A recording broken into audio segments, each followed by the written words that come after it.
Okay, welcome back to our friends podcast. Sitting here with Jim Reyen. Is it Reyen or Reyen? It's Reyen, but I've heard it pronounced a million different ways. So I'm used to it's Reyen, in Spanish, the king is Rey, like R-E-Y. Yeah, no, exactly. So it's actually I believe it's like has roots in France and like Rien, but it's I've heard it pronounced a million ways, so it's good. All right, just call me Jim. That's Jim Reyen. You'll see. So welcome up. Thanks for having me. Appreciate it. This is great. Glad we were able to make it work and get everything locked absolutely. in here. No, I know you've been. We both been kind of busy, but you've been gigging a lot and doing a lot of playing and doing some festivals and stuff. So it's good to lock in at a time. It's a good problem to have. Yeah, exactly. Exactly. So right now, are you completely in the clear as far as? Well, there's no way as far as some of the events that you're managing right now, or what's going on? Yeah, so because I know Harper's Stance. That was a couple. Yeah, so Harper's Stance was supposed to be in July, and then the rain date ended up being August 20th, which you were there at Caviar and Grits, which was great. And that turned out to be a beautiful weather day and a beautiful day overall. It was great. And excellent. So last night we had live at Luma on the State Street stage. We had 4 groups play before the Luma festival started, and then we have it again tonight. 6 o'clock to 8:30 before. So there's three groups playing tonight before that, and then we got a couple live on the waterfront shows coming up September 21st, and one on October 26th. The Gun Poets on the 21st, and then October 26th is Frostbit Blue, which is a group that's been real popular in the Northeast for many years. And those are actually on the Peacemaker stage down by the Martin Luther King Promenade, Peacemaker stage, kind of that area right near the river, which is really cool. So we're trying to restart that live on the waterfront concept as well. Yeah, no, that's great. I mean, that was a big reason why we wanted to have you on.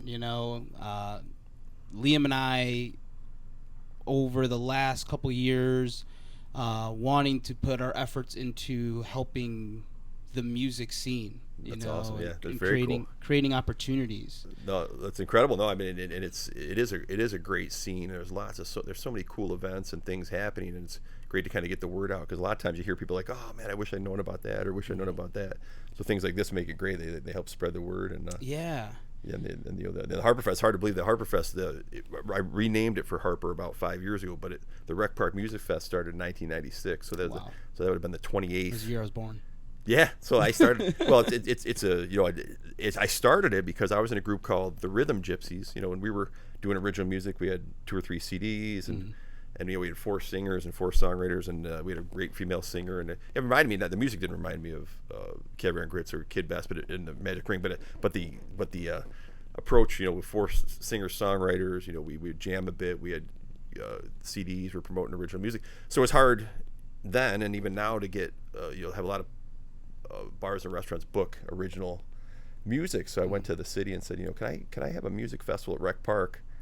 And that was in 1996. So it's been going. I used to joke that back then I didn't want anyone over 30 years old to attend, and now I'm pretty well over that. So it's lasted a long time. But I always try to have either original artists and musicians, or things that are unique, or people that kind of rearrange covers, or maybe collaborations or jams that you wouldn't normally see someone sits in, or I try to have stuff that's a little bit unique to try to differentiate from all the other great events that are out there. So. Wow, so I didn't know that. I didn't know that you created that. I did, yeah. That's your baby. 96, I was like 24, 25. Wow. Yeah, I started it a long time ago. Yeah, and I love that. We were the Gypsy. We had a ball. We play 4 or 5 times a week, every week, and we were playing originals. And so what did the first one look like? It was great. Well, the park's different, so it's hard to explain. So there used to be a basketball court, just pavement up, kind of where the back of the band shell is now. Where the area where the musicians hang out. That used to be paved and was a basketball court, and the band shell was obviously there, but like the park was arranged differently. But so the first one, I had almost no budget, so I got like a stage donated, and we had a stage in this parking lot, and all the bands donated their time, and I think I got enough for like some programs that I printed out. But I mean, it was like 4 or 5 bands. People kind of stood or danced in the parking lot and put their chairs, and they were like facing I guess the seminary side. So then after a year or two, that it started growing, and then there was an entity. You ever heard of the Binghamton Summer Music Festival? No. It was basically a not-for-profit 501c3, but it basically it did music at the Anderson Center, it did stuff at the parks, it did stuff at the arena, and they were interested in it, so they started to sponsor it. Okay. And then like next thing you know, I'm involved in that, and became like the president of Binghamton Summer Music Festival. But I got like so it changed completely. But yeah, the first year was pretty basic, man. Dude. I mean, the music it was great. The music was great, but one of the best things that I got kind of lucky, but the best thing is that Dave Brassard, who does the sound still. Yep. He and I were friends. He's like, I'll do it to help you out back then, and the festival grew, and Dave then grew into kind of doing sound all over the Northeast and doing big events like the Dick's Open and stuff. And but we always had a big system, and that was because of Dave. We always had a instead of like PV on a stick, like you see at some things, we always had the big system, and the musicians look forward to playing through the big system, and the crowd noticed it was maybe different than some of the other festivals and stuff. So that was cool. So we always, even when it was a little fest, we had a big system, which I think just made it fun for all involved. So it was cool. And Dave still does it. I'm very fortunate to have friends like Dave, because he'll come back from Albany or Rochester or wherever, Boston, to do the Rec Park Fest. I mean, he does other stuff like that too, but or the Harper Stance Fest. But he does it because to give back to the community and stuff. That's so awesome. It's pretty cool. Do you remember any of the other bands that were on that first bill? Well, yeah. So the Rhythm Gypsies, and we might have been calling themselves something different at that point, but the Rhythm Gypsies, Mona Lott and the Love Dogs were the blues band. And they were good. Name right really, really good. I think. Oh man, there were a couple. I can remember the people. I just can't remember necessarily what their bands' names were. Okay. I have some of the old brochures too. But yeah, I remember Jeff Kulas had a band there, and Bill Van Pelt, and I'm trying to remember the name of that band. But yeah, there was 4 or 5 bands. They're all great. And well, congratulations, because I think it's awesome. I've been able to participate the last few years, and it's an awesome festival. I think it's important. The music community needs it. Well, I appreciate it, and you'll kind of add. The goal was always to showcase like regional musicians and Rec Park, but then you added the to celebrate Harper's life, and that just and the reason I renamed it is the Stance family had been coming up since I can remember, and even when Harper and her brother and sister were little, and Marty and Patty were always in the crowd dancing. And her connection to the park, and even the day she was killed, she was at the park playing tennis. So there's a connection to the park and to that event that seemed to make a lot of sense, as a way to celebrate. But it's very special. But that actually, the more funny you get me thinking of stories. But when I got involved in the Binghamton Summer Music Festival, which led from the Rec Park Music Fest, we would do stuff at the Anderson Center, and a lot of times it was classical and jazz, which I love. But I started bringing in I was always at that time I was a big Grateful Dead fan, and Dave Matthews and that time. So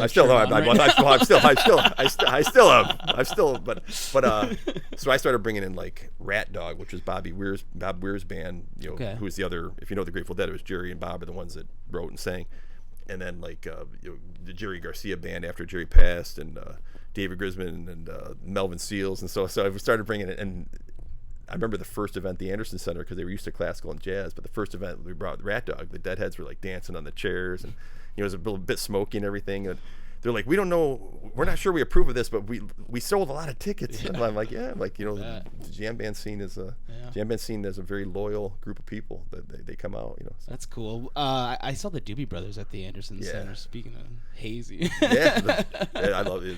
I'm not a huge, but I love their music. I mean, the Doobie Brothers music is just fun. It was a great time. I just it was probably 10 years ago. It was the beginning of September, and my buddy had reached out to me and he's like, hey, I've got an extra ticket for Doobie Brothers at the Anderson Center. You want to come? I'm like, yeah. Well, and I even the Doobie Brothers had different kind of segments, right? They had that kind of early Doobie. I like the really early stuff. Yeah. And then they had kind of the Michael McDonald's got a little more funky, which I like too. But I love the early stuff. I like that early stuff. But long train running. Yeah, exactly. That stuff's in. But that's no, that's great. So that festival, and I always worked at Eureka Tents locally for 35 years since I was in high school, and so I got to do some of the stuff on the side. But now more recently, I'm doing it full time now. So I'm doing things like live at Luma and live on the waterfront. We did that holiday tree lighting that you guys, Kevin and Grits, played at. And are you planning on doing that again this year? Yeah. So we're looking at that Saturday after Thanksgiving. Yeah. Then we're looking at doing some stuff in Endicott. The new Endicott Art Park. Yeah. We want to do maybe like a small version. The Trucks on the Track is huge, but like have a couple food trucks and have music and then looking to do stuff in JC and Vestal and just kind of. And not everything that we will do will be music and art related. That's kind of my passion is the music side. But we're going to do. I was involved in the Greater Binghamton Bridge Run. We're going to do some outdoor rec. Stuff that focuses on our green spaces and recreational activities, running, biking stuff too. So it'll be not just music, but I do love the music. So. Those are two important things, I think. Liam and I talk about that all the time. Man. Yeah. Music and getting that exercise, staying active. I love it. We're a lot different in age. We're coming from the same. So I always loved music, and I like to have a good time. But also, I've been not a good, but I've always been a long distance runner. I'm not fast, but I can run. So I've done some marathons and half marathons. But I totally agree with you. I think music and like jogging and recreation have saved me a number of times when I was like down or whatever, man. That stuff is important. It's therapeutic. It is. When you have a bad day at work or other pressures, man, those things are helpful. Running. They're helpful. They'll run. And sometimes I combine them. I throw my Grateful Dead on and go for a long run. It's a combination. It is. No, that's excellent. So how kind of walk me through. I know you can't say everything, but like, what's that process typically like when you're looking at creating something new, like the Christmas tree lighting? I know that was associated with the Christmas tree lighting. So was it all you, or was it? Oh no, it was a partnership. It was a partnership here. Okay. So that was really pretty cool because we had a. It's a great question. So we had a workshop in October where we kind of brought some people together and we talked about, my new position is called placemaking, which is kind of bringing the community together and utilizing like public spaces and improving the vibrancy of the area. And so we had a workshop with people, just community leaders and different people that were interested, and then some of the government leaders. And afterwards, then Sarah from the city, who's been great, Sarah Gloss is. She said, we have this thing we're working on. So it's a tree light. We have this tree. It's like 20 foot tall and 2,000 lights. But we're trying to think of what else can we do. We're going to close the streets, and we had gotten a lot of feedback in that meeting of what kind of things they'd like to see downtown. So we took all that, and it's about 3 weeks later we had that holiday tree lighting. So it moved pretty fast. But so people said, okay, we want food, we want warm things like soup and hot cocoa, coffee, and then we want live music, we want children's activities. So we ran as fast as we could, and we kind of put it together. And I thought people liked the fact that their ideas were implemented into the actual event. So, and I thought, what better than to have we had a little bit of holiday music, but I thought it'd be better, more appealing to have original Binghamton created music. And that's why I had Kevin and Grits and. We had Rick Pedro in the beginning doing some holiday music and other stuff. He can play anything, but like, so I thought it was kind of, I didn't want to make it purely a holiday thing. I wanted it to be just a celebratory thing, So we'll see. It was a lot of fun. It was cool. I said a lot of families came out, so they hadn't been downtown in a while, and and the kids were running on the Court Street and stuff. That was pretty rewarding. That was cool. Yeah, that. Growing up, I didn't go to a lot of the music events, but July Fest. Always went to July Fest, and anytime playing downtown, it's like nostalgic. It's almost like our full circle. Getting to play in front of the downtown Bing crowd. No, it's awesome because there were so many great events. Even when I was a kid much longer ago, but there used to be Pops on the River, and then there were all kinds of events downtown with music, and then there were other events, recreational. I don't know if you heard of the Yagata Regatta, but it basically was a bunch of people made makeshift rafts, and like started on the Shenango up near north of Otsonango and kind of sailed downtown, and there was a big party downtown afterwards. But that's awesome. I mean, it was back in like the 70s and early 80s, but it was just sort of to your point, like it is nostalgic to like to have the music downtown, and then the confluence of the rivers, and you got that kind of connection we all have to that downtown area. So it's pretty cool for sure. Yeah, and I was talking about this last time we had Brian Wolf on, and there's always, downtown's associated with this bad reputation, of crime or anything else, right? And what I appreciate about, music festivals is it really brings the community together in this present way, where everybody's just really present with the music, different backgrounds. I know we were just listening to that one band, watching them, that crowd was so diverse, and it's the same way playing in front of a downtown crowd or like playing Blues on the Bridge, everybody's just really happy and joyful. It's not. Yeah, it kind of breaks the barriers down of age and different groups and stuff. But all that. And I agree with you. I've been trying to stress. I've been going downtown since I was a little kid. I went to Binghamton High School. We'd walk downtown at lunchtime. So downtown to me is a very familiar place. Yeah. But a lot of people, if you live a little further away or whatever, you don't get down there often. They just it's more mysterious to them. But so having those things down there, I think, gives them a chance to say, this is pretty nice, and these people are a lot of fun, and there's good restaurants, there's great parks, there's great music, there's fun shops, the parking's gotten a lot better, the students make it vibrant down there. So I think I agree. I think it only the more people gather and enjoy things down here, the better. Yeah, I grew up on Lyle Avenue, Yep. so like that's memory lane. Yeah. Walking downtown, and I went to the high school, so it was like a 10-minute walk. Yeah, so we used to walk down to Metro Center at lunch, Yep. it was not every day, but a lot of days. And what was that like? Because there was nothing going on in the Metro Center when I was in school. It's it's very different. Now it's like all offices. When I was in school, the Metro Center was like there was like a food court. Oh, cool. And then just basic. There was a food court, and there were some businesses in there, but it was much more of a gathering, hangout place, and it's more commercial based now. But it was great. So we would divisions. We would wander off from the school, and everyone would go down there, and and then people would go into Boscov's. It was just you got to remember we didn't have cell phones and the internet then, so we didn't have anything to do, so we were just wandering around. We were wandering around looking for fun. Sometimes we'd come back for the period after lunch. Sometimes we didn't. We were just there was a little diner that's gone at the Tally Ho. It was on Main Street from Binghamton. So I got caught there a number of third and fourth periods when I was supposed to be in study hall or something too. Wow. So I mean, but it was Metro Center was a friendly, inviting place. It had food courts and stuff then, cool. And it's great now. It's just different. It's repurposed, But I think can you have that same feel where people walking down there just to gather and eat and hang out? And I think we can. I think it's definitely heading in that direction. Yeah, it's looking great down there. They just redid State Street. Yeah, and I'm Washington, that little Washington Street there.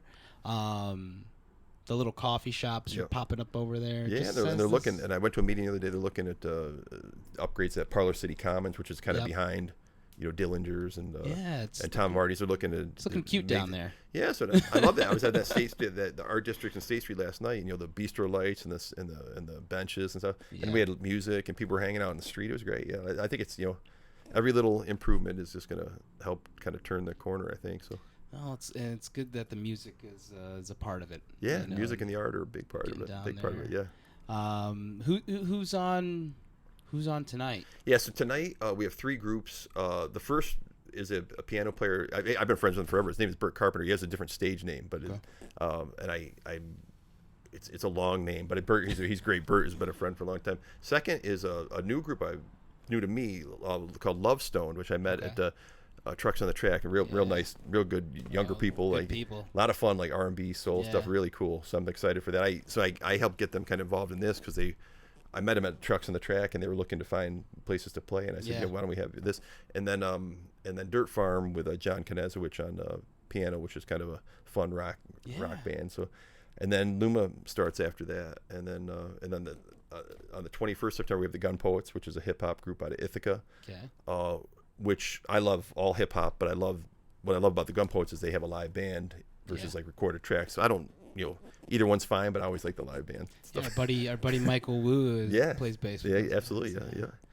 And then so that's the 21st, and that's over. That's on the Peacemaker stage. Okay.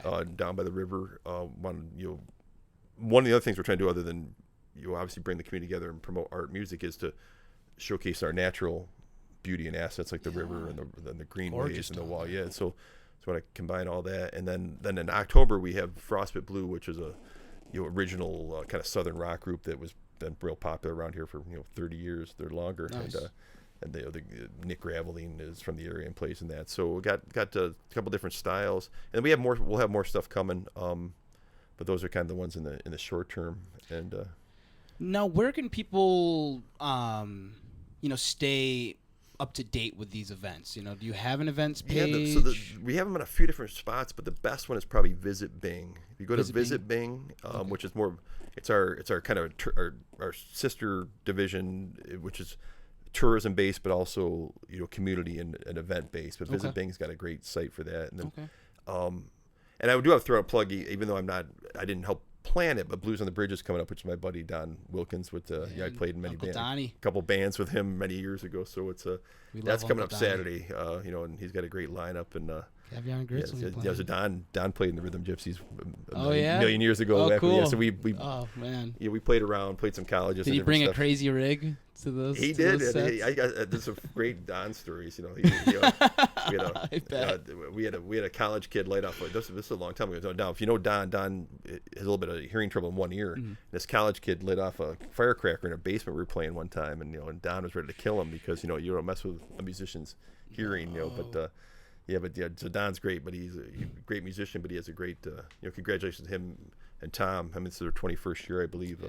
Blues on the Bridge, which is a killer event. So great. You want to talk about another one? Like, what I say about that event too is that people pull up. It's like, where are all these people? Because you think of like Binghamton, there's really like nothing going on.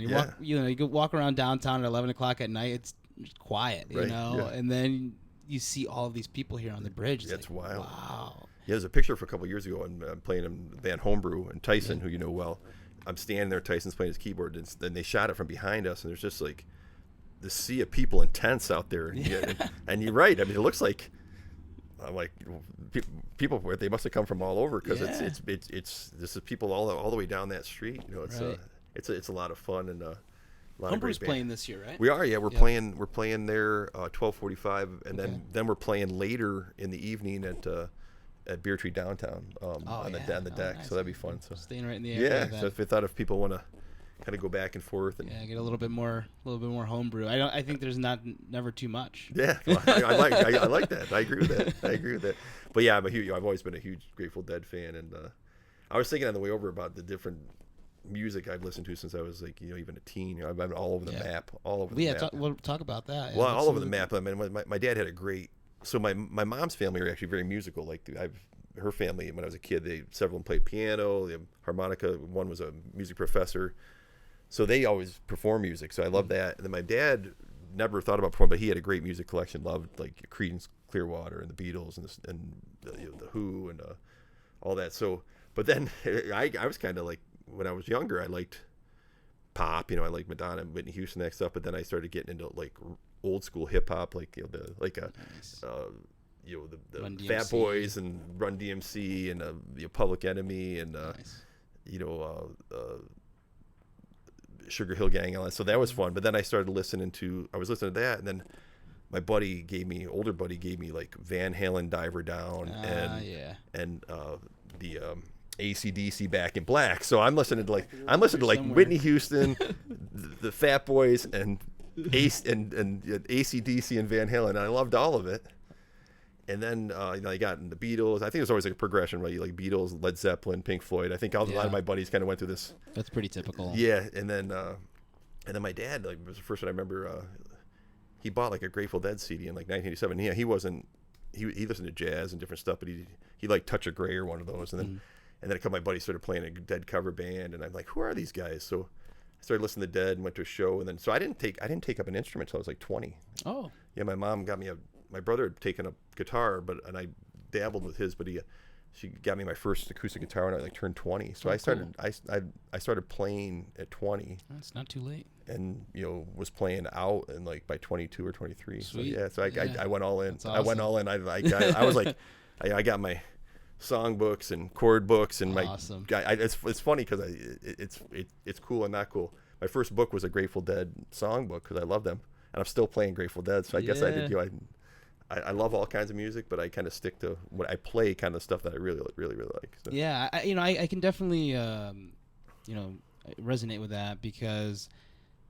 My dad, he didn't listen to a lot of rock. He would listen to like the Doors, and I remember we watched the Yellow Submarine together, and things like that. But he grew up listening to a lot of the East Coast hip hop. Yep. Like Run DMC, Fat Boys, and Yeah. like some of the other stuff like Das Effects and Yeah. Big Daddy Kane. Oh, that was the stuff, man. Right. Yeah. So I love that stuff. Yeah. And at a time like probably when I was like 9 or 10, I was like really influenced by like that and like wanting to like perform that type of music. Yeah. Well, at the same time, listening to a lot of Motown. Yeah, 'cause my dad was big into love Motown and I love Motown too. the Yeah. Temptations. I think we got like the Temptations up there on the wall there. Yeah, it sounds like your dad had a very similar taste. I remember you crack up. I remember East Middle School, like Fat Boys and like Run DMC and like LL Cool J. Yeah. I mean, we'd be East and we were all like, take turns Yeah. break dancing, and we had like put out a cardboard and we'd spin on it. Nice. We were like 12 years old. The tracksuits on. 11-year-old. Yeah, we loved it. I mean, that was what everyone was listening to at the school, and we loved it. And then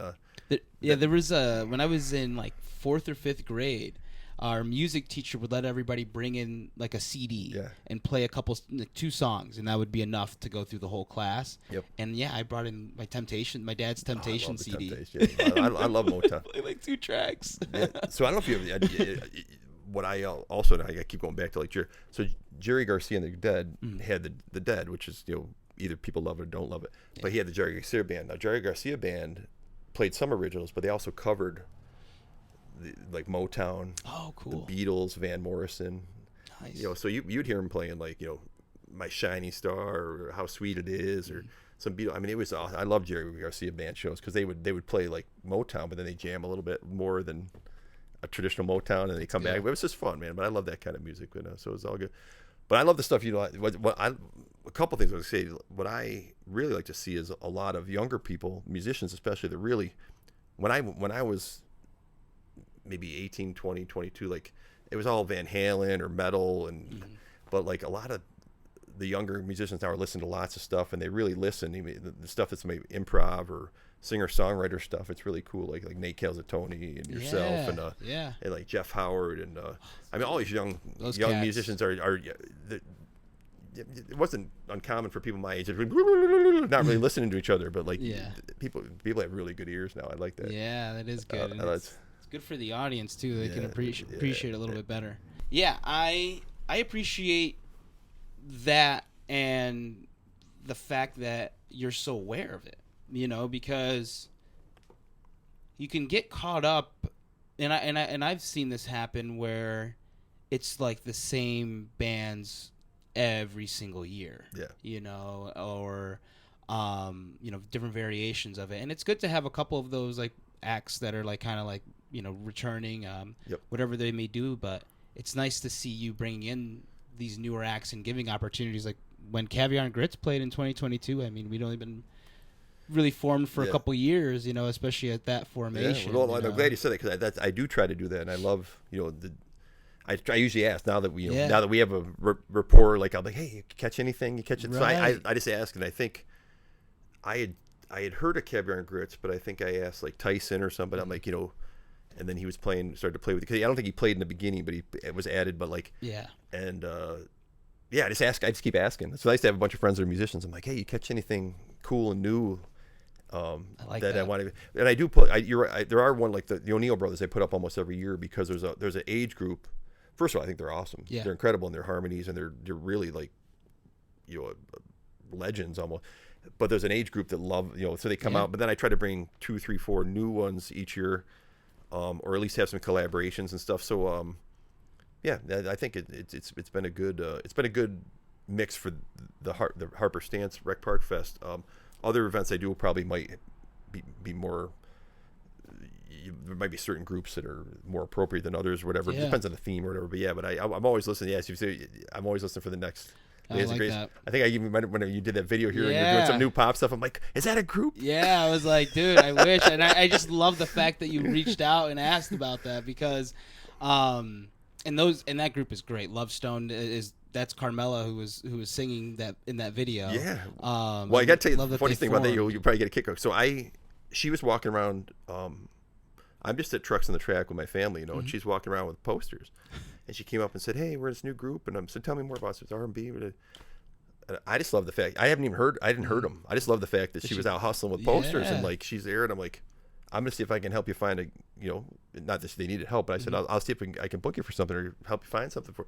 So I was kind of like getting ready to book them without even hearing them. Yeah. And then I heard a bit, they were at an open mic or something at the, and I heard, I'm like, wow. Yeah. I'm like, man, what a find. Like, I mean, they're awesome. They're super awesome. And they're real nice, man. So Yeah. I found most of the musicians are awesome and they're nice. I mean, I'd say there are different skill levels, but I mean, Yeah. they're all cool and Yeah, down to earth. Yeah. Yeah, they're really cool. And it's great to see them come together. Those are all people Yasha I've known for a while. Okay. Probably 10 years, but Carmela and Nico, like meeting them through the open mic scene, Yep. which is kind of a super important part of the music community. Yeah, that's like it's thriving right now. Well, the reason I like them, or even when I called you about, when I saw the jam here is, I want to have stuff for younger people, students and college age and young families. Yeah. So I'm just like trying to find what the next. Because I remember when I was in high school, once we had pre-internet and all that stuff, we'd have Battle of the Bands at school. There were 4 or 5 bands, and there was an event where there would be Battle of the Bands, and they're all pretty good. And that's where you kind of saw where the next talents were coming from, and then you could then you see them out playing out years later in the club scene or bar scene. But you just don't see as many like school Battle of the Bands anymore and that kind of stuff. Yeah, so now you kind of just actually it might be happening. Okay, I just don't hear as many, but yeah, the Battle of Bands was a big deal back then. Like we'd all go and can you vote for your favorite and stuff. Right. It was cool. Yeah. Yeah, it's because I often say that I think like when I was in high school, which was only 9 years ago when I graduated, there wasn't a lot of like bands. Right. There was really none. Maybe some bands of other students from other schools in the area put together. That's what I mean. I think there were like we had 4 or 5 bands at our one school. Like I think now it's like musicians find each other and form a band, right? Yeah. Well, now I'm starting to see some bands coming out of the high school. Like there was this one band, Manila. I'm not sure if you ever heard of them. I'll have to show you some of their stuff after this. They were this band. The first time I saw them was when Liam and I were running the open mic at Irish Kevin's weekly.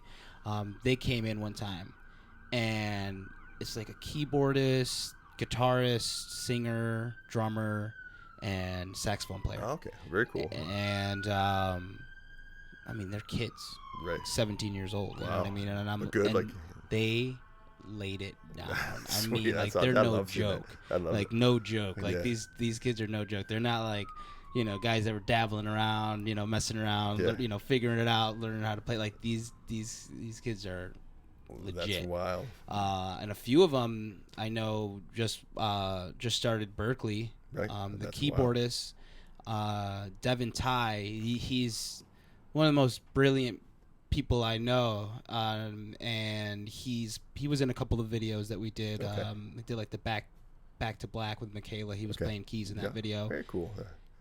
You want to talk about somebody that can listen and is aware of what's going on and can just play. He was playing keys with grown-ups also, right. You know what I mean? Like he's just jamming. That's he's all. a beast. That's awesome. Well, you reminded me, we were telling the story, so how I met. You were talking about how you kind of meet musicians or whatever. So I met Nate Calzatoni. Cyber. I used to go to Cyber Cafe and like Thursdays or whatever, right? And Rye bread.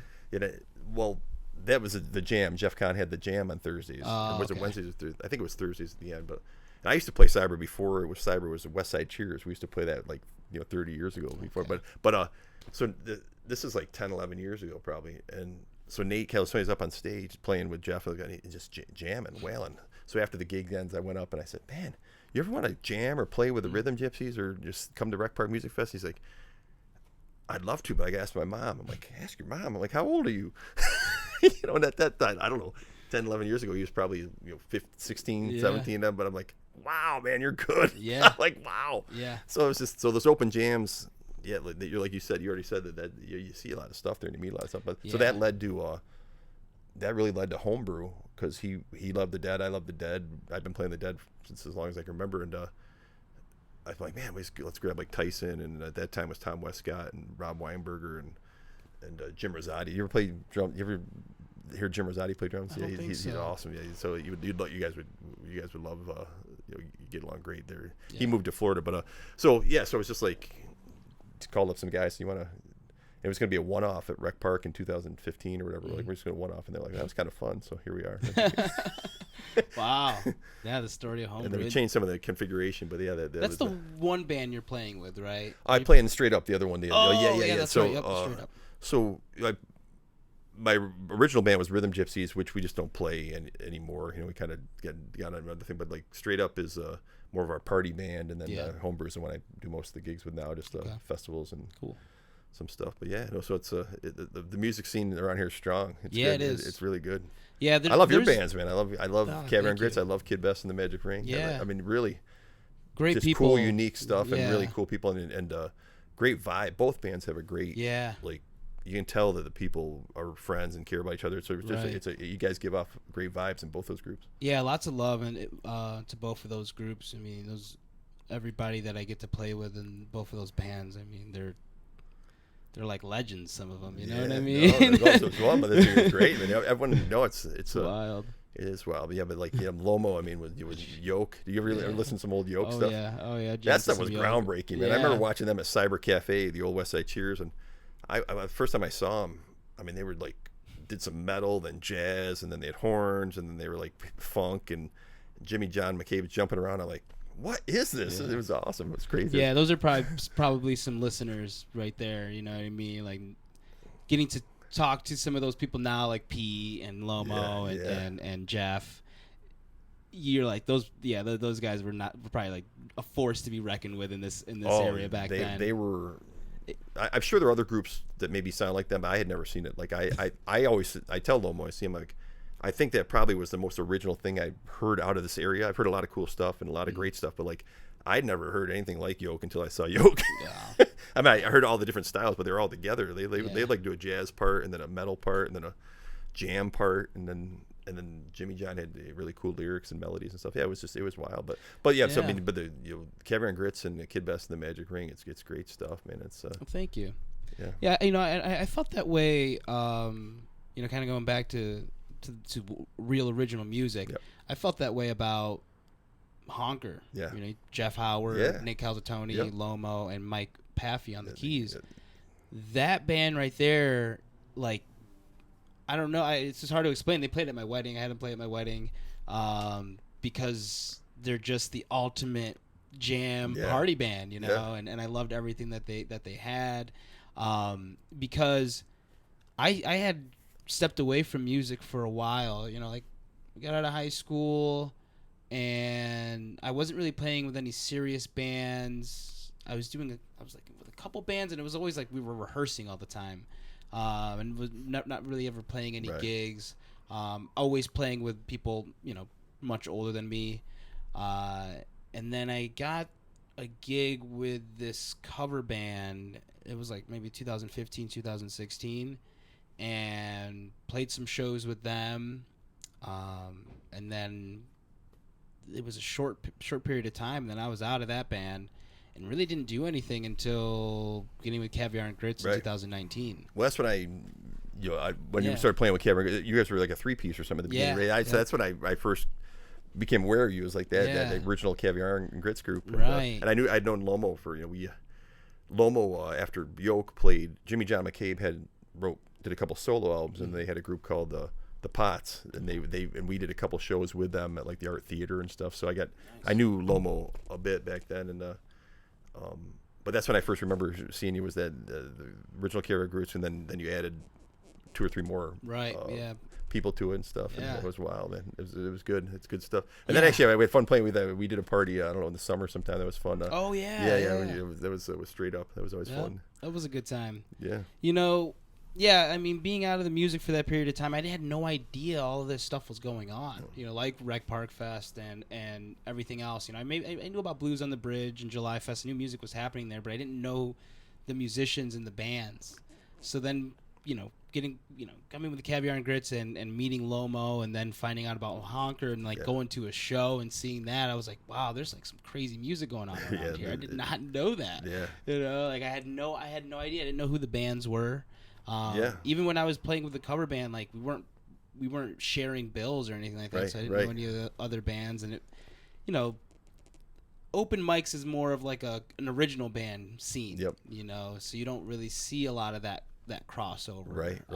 Or those people I was playing with, they weren't going to those events. Well, a lot of us met, and it was West Side Cheers, and then Cyber Cafe. A lot of us met at Cyber Cafe. It was like kind of a, if you weren't playing, you might go down there and watch someone else play or whatever. And when I was playing with Rhythm Gypsies, we had like 4 or 5 bands that we would either like play, maybe do like a double bill or whatever. So we got to like be friends with. Yeah, but it's a cool network once you kind of get like, and they're all.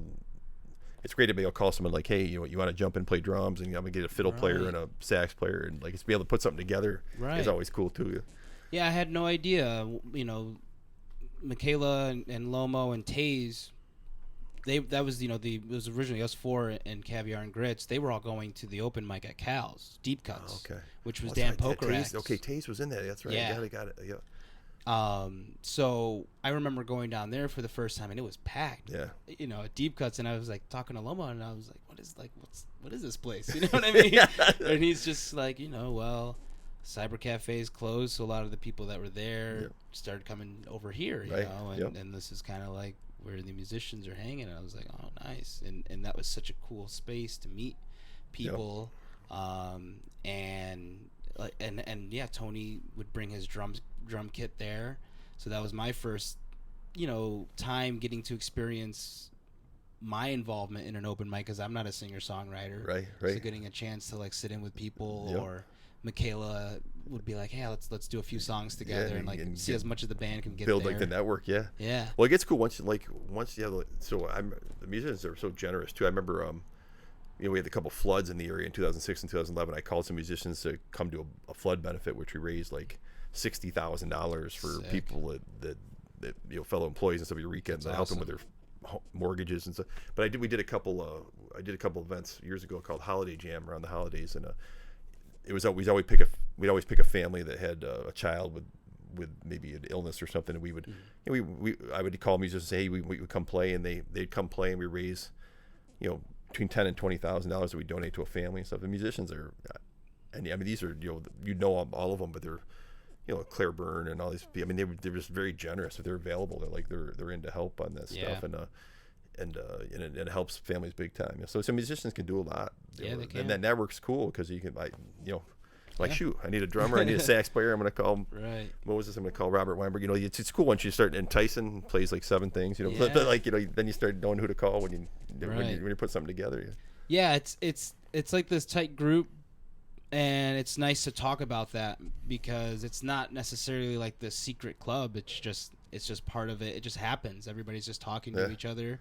That's kind of where this project stemmed from. Was we would go to open mic and just Liam and I would sometimes start, there'd be nobody there, so he'd start playing the guitar a little bit. I'm behind the kit, then eventually a couple bass players started showing up, like Matt Oakley or Kenny Vimslecki, and then different guitarists, different singers, and then you're like, oh, hey, we can get together and jam and or actually cover something, arrange it. Because when we jam, it's super great. Right. So imagine we actually go A, B, C. All right, this is what we're gonna do. Put some structure to it. This is what it's gonna sound like, and have some fun. So that's where this kind of stemmed from, and I don't know, it just has different iterations. Right now, I really just wanting to continue to focus on the arts, you know, and it's not just music. I know we've only had musicians on, but eventually, want to have people that are participating in different. Oh, great! I didn't. There's some great artists that I'm sure would love to come on and talk about the visual art and a lot of the murals and things that are going on. And stuff.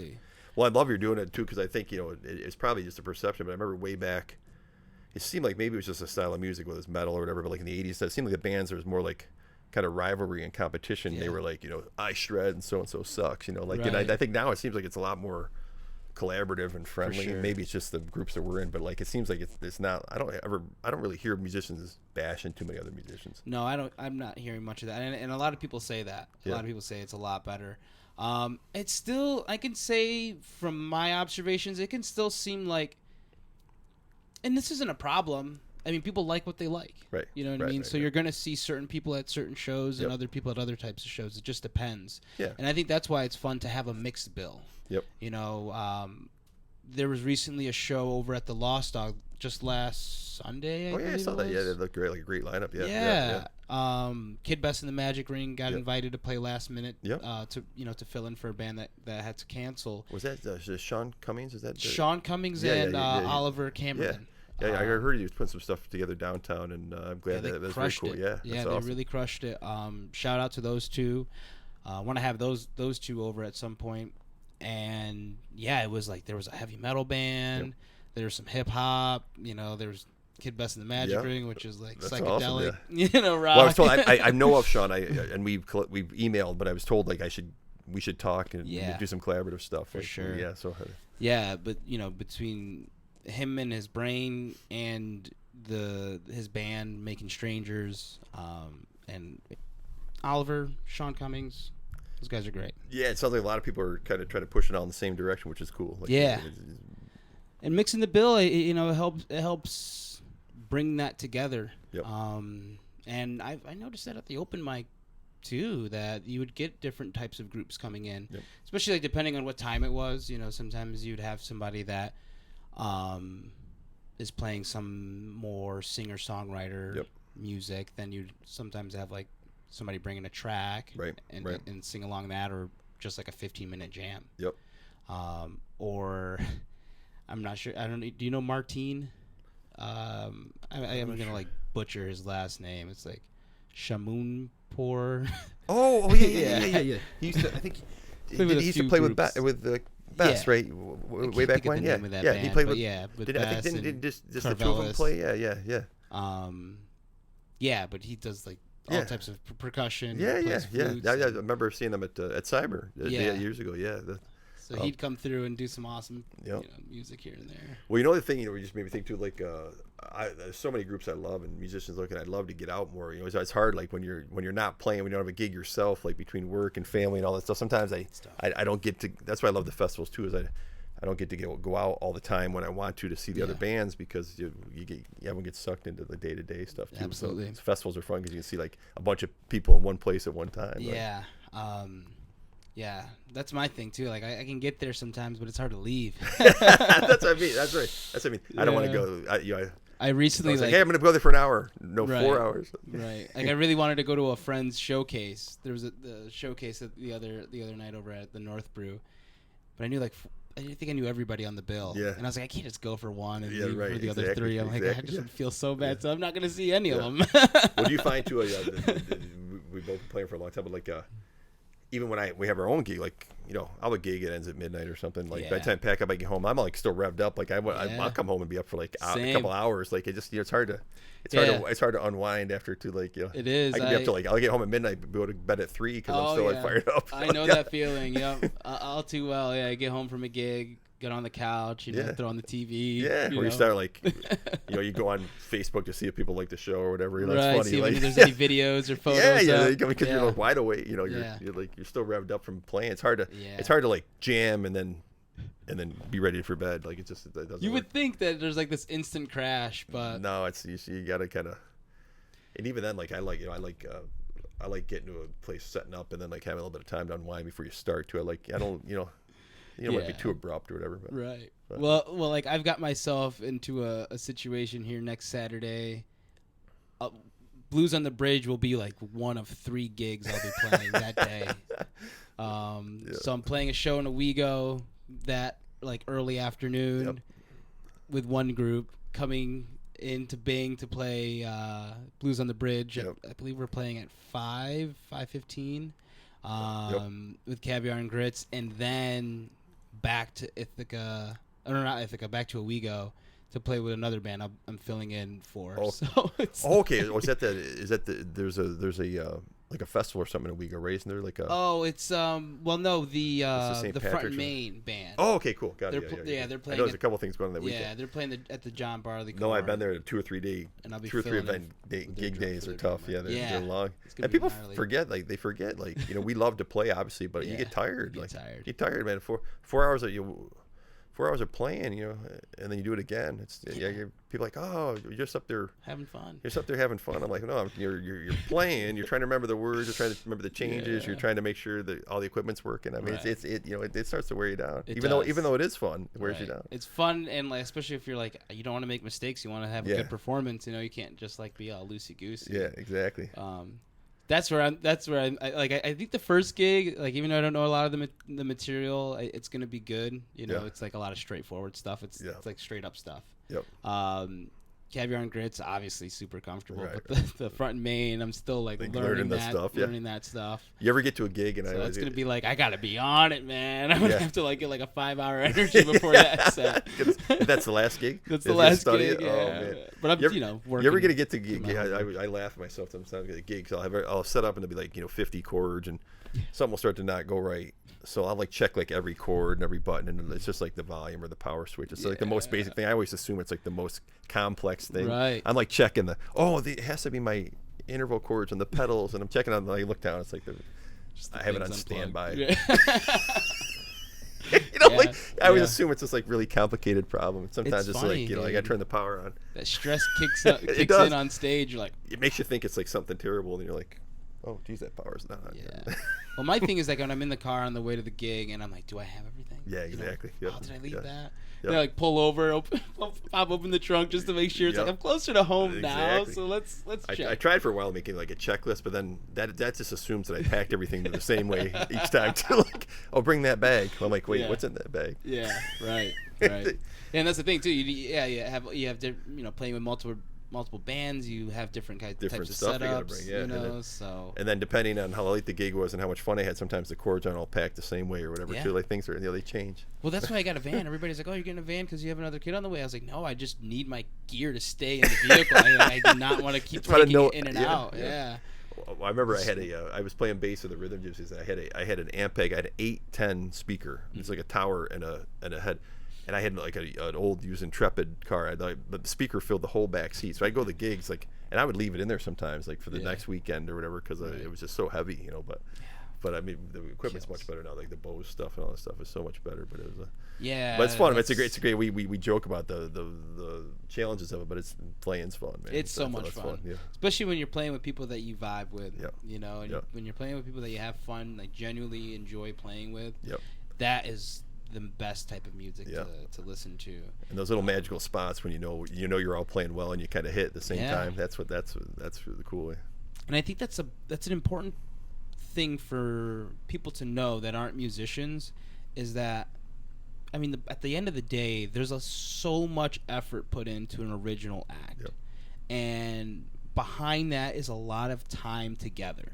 So when you're going to see an original band, you're going to see people that enjoy being with each other, people that vibe with one another, and it's going to be a really great act, and that's what I appreciate about it, and I like to see more of it, because Donnie said this before. He's like, you book too many cover bands, you're gonna hear like the same song by 4 different bands. Exactly.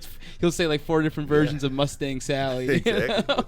Well, that's the trick, isn't it? That I tell people that aren't bands and are the newer, like it's tricky too, because you got musicians have certain type of personality, right? They play in front of people. They're maybe extroverted or whatever, or strong-willed, and then you got them all throwing in creative ideas. Then you have them spending a lot of time together and kind of giving and taking, and then you have them playing and you get tired and stuff. So it's bands. It's magic when it's happening. And I've been at a couple shows where it wasn't working out over the 30 plus years, but it's all worth it. It's the best thing when you're playing a song that you all wrote and you hit one of those musical crescendos or whatever, and the audience is into it. It's like that's the magic right there. Yeah, when you hit one of those parts that you've been working on, or you add it to the song, and the crowd notices it. You're like, that's sweet. You're supposed to like that. Even if there's 3 people in the crowd, you're like, yeah. That'll happen too. Well, all right. Well, I guess we'll wrap it up here. Upcoming we've got the September 21st. So tonight. Tonight, yeah. Well, tonight there's a show, but I'm not sure when this is going to air. But but tonight, but then September 21st will be Gun Poets on the Peacemaker stage, and there'll be there'll be food trucks. Beer Tree Beer will be down there. There'll probably be some other activities, and that's a free show, free to the public. And then October 26th will be Frostbit Blue, same format. And then we'll announce some other stuff like the tree lighting, some other stuff coming down the road. But those are the next couple ones. And when we did the live at Luma, based on when this is going to air, but that's we did shows Friday and Saturday night during Luma as well. Yeah, so keep an eye out for that. One thing that we use this big part of this using this platform is to promote bands and musicians, people like yourself organizing. I know you're like all of the above. So anytime that you need, I know sometimes you're on the news and whatnot, but anytime you need another place to throw something up, I mean, come awesome. by 5-6 minutes. That's great. Do a quick promo. Perfect. Yeah, I love that. That's perfect. We could do that here. Yeah, and vice versa. Like if you have events, activities, things, and we can help on the either on social media sites that I have, or even like the Visit Bing and stuff too. Yeah, we'll definitely collaborate in that stuff. Absolutely. Thanks for coming by. Thanks for having me. Yeah, it's great to see you. This is a good hang. Missing Liam today. Busy guy. Obviously, as we're working on this project, him and I still have other commitments. So definitely I saw him the other night, the Luma kickoff and stuff. Yes, I know he's out and about doing stuff. Nice, nice. Yeah, I saw him from a distance, but right. No, you guys do a great job, and I appreciate what you're doing here, and you as musicians and people. Man, it's good. So keep it up, man. It's great. Thank you. All right, well, wrapping that up. This is episode 12 because we're only giving even numbers to our episodes. So cool. We're skipping episode 11. Yeah. All right. Peace.